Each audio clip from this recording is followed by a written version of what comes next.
All right, everyone, welcome back into another NFL preseason DFS video. Got the Saturday slate core plays here for you, and this is a much better slate than the Friday slate. If you guys saw that coverage, you already saw that I just don't really like that slate as a whole. Just not as clear cut of plays. So if I'm going to be attacking one slate more aggressively than the other, it's definitely going to be the Saturday slate.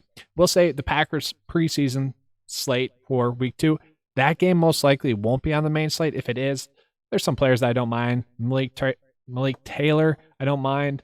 Patrick Taylor, I wouldn't mind. And then you also have Jordan Love, who's expected to play. Wouldn't mind those players as well. But as a whole, I'm not sure we're going to get that. It might just be a showdown site. So we'll have to wait and see. With that, though, DraftKings doesn't have their contests out yet. So it's going to be a little bit different of a view. The nice thing about it is that, well, we don't really have to worry about pricing or whatnot. So we already know what the plays are going to be. So we'll get into those plays right now.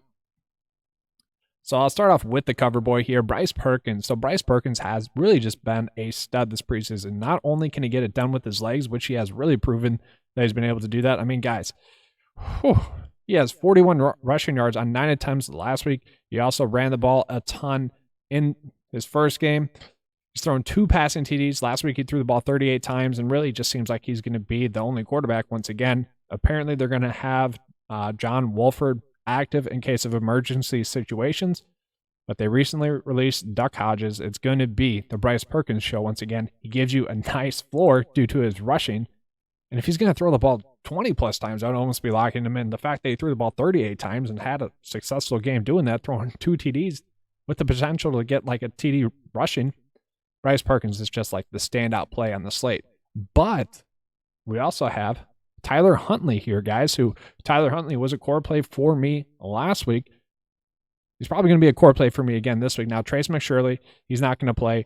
Tyler Huntley is pretty much the only option. They're not going to play Lamar Jackson, so it does make sense to go with Huntley, who threw the ball 37 times last week for 187 yards. He also ran the ball as well, 7 attempts for 23 yards rushing, so he does have a floor there as well. Both these guys give you a nice little floor with their rushing, but they also had the potential to really light it up. They're pretty much going to be playing a full game, and that is something that really does get me excited. And really, guys, the Baltimore Ravens are a team that I'm really going to be stacking. So just looking at the running back side of it as well, I like Nate McCary as well, who really played well.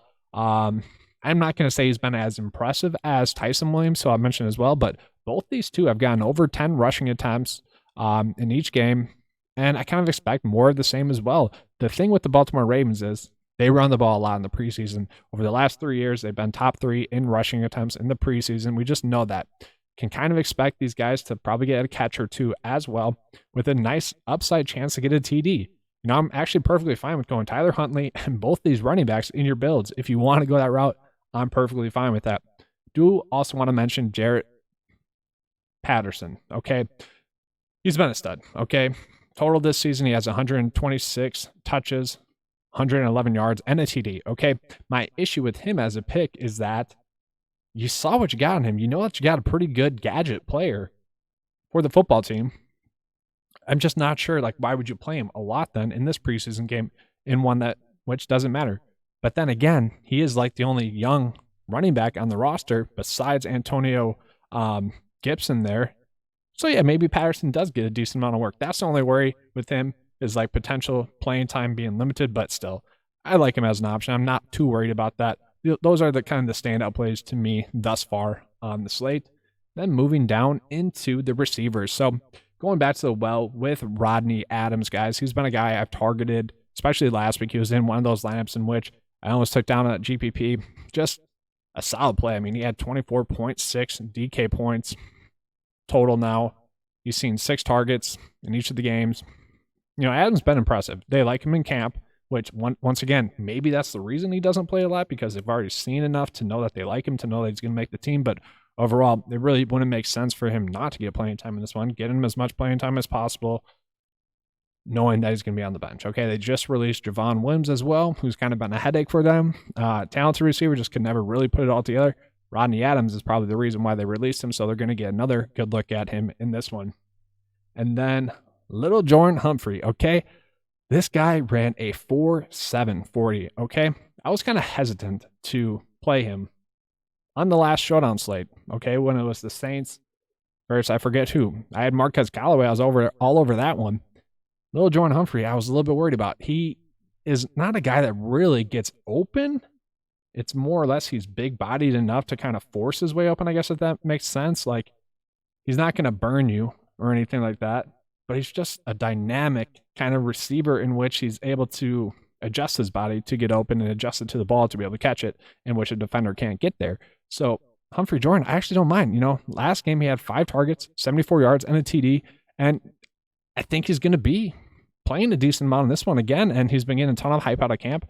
I'm just going to go back to the well with him. As a pick, I don't mind it. And I do want to mention Josh Palmer, for the LA Chargers. Not exactly sure how much playing time he's going to get just yet. If we get word that he's going to play like a full half, I like him a decent amount in that one.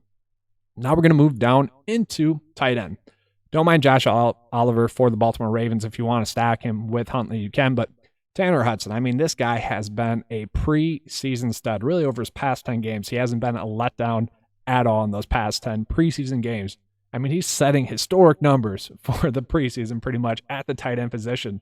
Total this preseason, guys, he's seen 15 targets, 11 receptions for 124 yards. That's pretty darn good for a tight end and someone that has a long track record of being a highly productive receiving tight end. That gets me excited for him to use in the tight end spot. So Tanner Hudson, really just can't go wrong with him as a pick this week. But that's all I have for you guys. Sorry that it had to be kind of a little bit different than it typically is, but that's what happens when DraftKings doesn't have the contest out. Oh well, it is what it is. I'm excited for this one. That Saturday slate is going to be the one that you guys want to attack. It's going to be the one I'm going to attack as well. Hopefully you guys enjoyed this video. If you did, please give me a like and subscribe. And as always, guys, let's keep cashing.